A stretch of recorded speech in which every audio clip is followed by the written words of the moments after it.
Stick around to hear about what I'm doing with Mr. Beast. Today's story sounds like a terrifying urban legend that couldn't possibly be true, but it is true, and it happened recently. But before we get into today's story, if you're a fan of the strange, dark, and mysterious delivered in story format, then you've come to the right place because that's all we do, and we upload 1 or 2 times every week. So if that's of interest to you, the next time the like button is running late for their flight, offer to give them a ride to the airport, but make sure you first sneak several 3.5-ounce containers of toothpaste into their luggage. Also, please subscribe to our channel and turn on all notifications so you don't miss any of our weekly uploads. All right, let's get into today's story.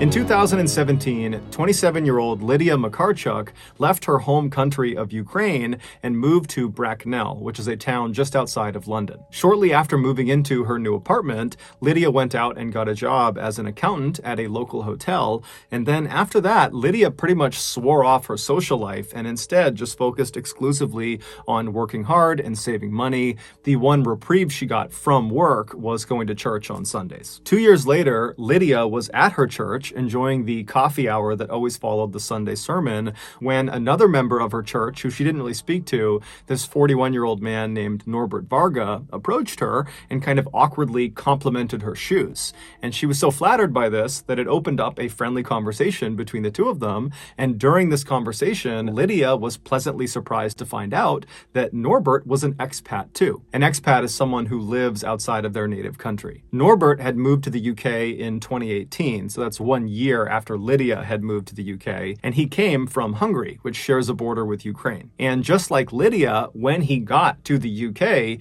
he kind of put all his energy into his work and trying to save money. He was a radio technician and a photographer. And so the two spend the rest of this coffee hour chatting and enjoying each other's company. And then afterwards, when they left the church and they both got home, they both found themselves thinking about the other. There was clearly an attraction there. And so the following Sunday, they both very eagerly rushed back to church in order to spend more time together. And sure enough, during that coffee hour, they spent the whole time together just chatting it up. And then afterwards, they exchanged phone numbers and made plans to get together outside of church. They were going to go on a date. And so the rest, as they say, is history. 2 years after Norbert complimented Lydia's shoes, they got married in Bracknell. And while the wedding was great, unfortunately, none of Lydia's family members, who were all in Ukraine, none of them could attend the actual wedding. And so the newlywed couple decided the way they would handle that is their honeymoon would be spent in Ukraine. That way Lydia's family could celebrate their wedding as well. For a variety of reasons, this honeymoon trip to Ukraine kept getting pushed back, but finally in September of 2021, everything lined up, everyone was available, and so Norbert and Lydia rushed to the airport and they hopped on a flight. And during this flight to Ukraine, Lydia remembers being so excited specifically about her husband finally getting a chance to spend some time with her 29-year-old younger brother, Miroslav. Lydia was very close with her brother, and so it mattered to her greatly that he and her husband had a good relationship. But to that point, because of the great physical distance between the UK and Ukraine, the two had really not had that much interaction, and so they really didn't know each other very well. And so this trip was really important to Lydia, and Miroslav, he really picked up on that because he put together this camping trip for the end of their stay in Ukraine, where he knew he'd be able to step aside with Norbert and chat with him and get to know him a little bit. And so that was kind of like the fail-safe, where if he and Norbert did not get a chance to speak all week because they were visiting with so many people, they would have a chance to at the end of the week on this camping trip. So after a few hours of flying, Lydia and Norbert touch down in Ukraine, and they make their way to Lydia's family's house where they're going to be staying for the week. And that night, and for the next several days, the couple was swamped with several family reunions and meetups with old friends that hadn't seen Lydia in years. And so Norbert and Miroslav were not getting any time to themselves. And Lydia really knew that. And so she and Norbert began looking forward to this camping trip because that not only represented a kind of peaceful break from the chaos of all these reunions, but it also did represent the one chance they knew Miroslav and Norbert would get to interact with each other. And so finally, September 15th, the end of the week, it came, and it was time to go on this camping trip. And so Lydia and Norbert and Miroslav and and 9 other family members, they all packed up their tents and their camping belongings, and they loaded up a couple of cars, and they drove over to the base of the Carpathian mountain range. This mountain range, which stretches for nearly 1,000 miles across Eastern and Central Europe, are very popular amongst tourists because it's stunningly beautiful. Everything is green and lush, and there are these crystal clear lakes and breathtaking waterfalls and all these amazing animals running around, and there's no mosquitoes, and they have these really cool hikes that bring you up to these very impressive overlooks. And so that night, Miroslav had made reservations for this one campsite, this very popular campsite that was up in this clearing not too far up the mountain, and it had this great view down to the forest below, and because it was in a clearing, it had this unobstructed view up to the sky where in this area you could look up and just see stars in every direction. And so when Lydia and the rest of this group arrive in the parking lot of this mountain range, they were all really excited to get up to this campsite and just enjoy being there. And so they park their cars, they get their gear out, they find the trailhead, and then they begin hiking up the mountain. And about 2 hours later, they arrive at this clearing. They find their campsite, which was marked by this small fire pit underneath a couple of trees. And so they go over and they set their tents up, and some people go out and get some firewood. And then before long, a fire was made, and this group of 12 people that had not seen each other in so long, they just sat down and began enjoying each other's company. They put tea on, they were swapping stories. It was really just this wonderful time. And then around 8 p.m., the sun started to set, at which point this huge group just stopped and enjoyed this beautiful sunset. And then once the sun had gone down, there were 2 kids that were there on this trip, and so they were put to bed in their tent, and then the remaining 10 adults just kind of hung out by the fire and enjoyed each other's company. And it was actually during this second half of the night that Norbert and Miroslav finally really got a chance to just chat with each other. So for about an hour, they were talking to each other, and Lydia is just watching this happen, and she couldn't be happier. This is like the perfect ending to this trip. And then around 9 p.m., Norbert stands up. Lydia sees him stand up, and he tells the group he's going to run back to his tent, which was a ways away from the campfire, and he was going to get his camera. And so Lydia said, okay, no problem. And she remembers watching him walk off into the distance, because when you're at the campfire, if you're looking away from the campfire, everything is pitch black in that direction. And so she watches him disappear into the darkness, and then she and her brother and everyone else just kind of turn back towards the campfire. And then all she remembers about what happens next is she heard a whistling sound.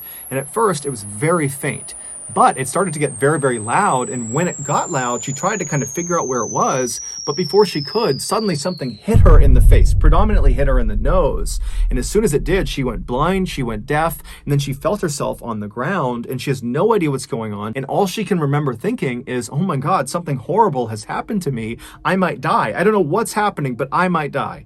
And so she started praying for herself to survive whatever was happening to her. And then her hearing started to come back just a little bit. Her vision was still totally blurred. She could only kind of tell where the fire was because it was bright, but her hearing, it started to come back. And that's when she heard moaning coming from somewhere near her. And so she's thinking, okay, whatever horrible thing has happened to me has happened to other people too. And so instead of just praying for herself, she began praying for everyone who was at this campsite. And so as her hearing is getting louder and louder, and she's hearing more and more moaning and crying happening all around her, she suddenly hears her husband screaming her name. Her vision is still gone, but she knows it's him, and he lands right behind her and he grabs her and he's just repeating her name over and over and over again. And then Lydia manages to kind of choke out to her husband, what happened? And there's a pause, and then Norbert says to her, it's bad. It's really bad. It would turn out their campsite was on a battlefield from World War I, and buried underneath the soil right under their fire pit was an unexploded bomb from World War I. Meaning, for over 100 years, countless campers have arrived at this campsite and lit fires on top of this bomb that they couldn't see. And each fire gradually eroded the outer metal casing of this explosive until finally that night in September, with Lydia and 11 of her loved ones nearby, their little fire finally was it. It pushed through that last little bit of the casing and it ignited the bomb and it detonated. That whistling that she heard was the sound of the fire finally cutting through that casing and being exposed to the fire. And then that thing that struck her in the face, that hit her right on the nose, that was almost certainly a piece of the bomb itself. So shrapnel that was cutting through her face. And then the moaning she heard was primarily her brother, who was right next to her. Lydia would be gravely wounded, but she would survive. As for her brother and another man who was not named, they would not survive. Here is a picture that was taken of the group literally minutes before this bomb detonated.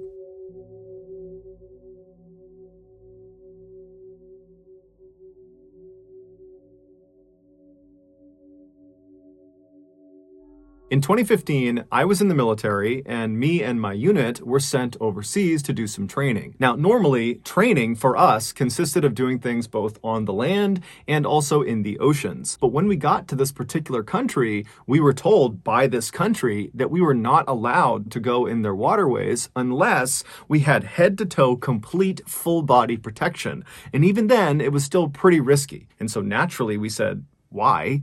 And they said, because our waterways are too toxic. They are too polluted. We were skeptical because previously we had dove and been in waters that were really, really hazardous. And so the idea that some trash was going to stop us from doing any training in the water seemed far-fetched. But when we got there and we walked down to the edge and looked out at the water, we were shocked. The water looked black from all the oil and pollution, and amidst this black sludge were thousands and thousands and thousands of pieces of plastic just bobbing on the surface in all directions. It was truly staggering. But what really amazed me was nobody was trying to fix this. There was no attempts being made to clean up this waterway. In fact, the opposite was happening. Because this waterway had gotten so bad, people had just kind of given up on it and just continued to dump trash and pollutants into this waterway. And so we would go out on our boats into this water. We would not go in it, but we'd be out in the water and we would look down and we would just see dead sea lions and dead birds and other dead marine animals just floating on the surface. And they had all most likely died from either eating plastic or getting trapped in plastic or consuming some other toxic pollutant. I mean, literally, their homes have become a death trap because of this plastic and pollution crisis. And so a few weeks ago, when I was approached by MrBeast and his team to potentially help support their massive ocean cleanup that they call TeamSeas, I immediately said yes. They are trying to raise $30 million by the end of this year in order to remove 30 million pounds of plastic and trash from the oceans, as well as from rivers and also from beaches. This project has the potential to truly change the planet, but we need your help. Every donation counts. I mean it. If you donate even just a single dollar to TeamSeas, a full pound of trash and plastic will get removed from the ocean, guaranteed. So if you want to be a part of TeamSeas with me and MrBeast and hundreds of other content creators and YouTubers and people all around the planet, go to teamseas.org today and give what you can. Thank you.